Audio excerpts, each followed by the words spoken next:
The third hearing into the case of illegal wiretapping at the offices of former Prime Minister, now President Recep Tayyip Erdoğan, has revealed that a senior advisor for Erdoğan at the time prevented his security staff from accompanying a search by intelligence officials. 5 fugitive suspects were absent at the hearing at the Ankara 7th Heavy Penal Court, while the other 7 suspects, tried without arrest, were present. Protection officers and technicians who worked at Erdoğan's residences during his tenure as Prime Minister testified at a hearing March 4. Ferhat Yüksel, who was chief of security at the Prime Minister's private residence in the Keçiören district of the Turkish capital Ankara at the time, was also present. Previously, somebody assigned to the residence would definitely accompany the police during search operations. However, during the search conducted by the MT National Intelligence Organization, Prime Ministry advisor Mustafa Bey Varank didn't want personnel to accompany them. The personnel's request to accompany the search was not accepted, Yüksel told the court. The concerned fellow told me that he wanted to accompany, but Varank didn't permit him to do so.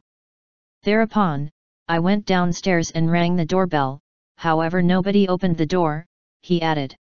Apart from the attendant police officer, nobody can enter the room, Yüksel said, elaborating on customary procedure at the residence.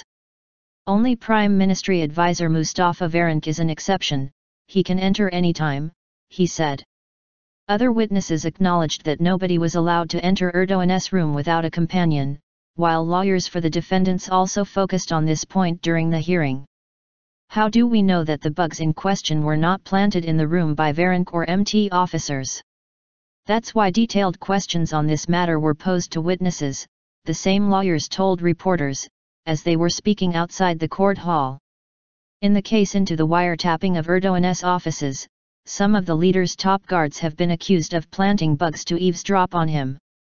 Varank, currently a principal advisor for Erdoğan at the presidential palace, testified at a hearing on February 4, saying that he oversaw the removal process of bugs at Erdoğan's office.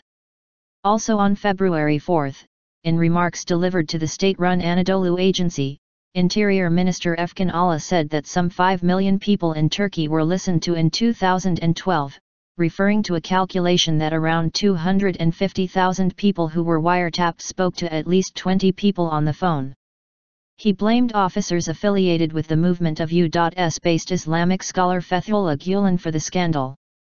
Allah also said the government had knowledge about the whereabouts of 5 missing suspects in the case into the eavesdropping of the Prime Minister's office.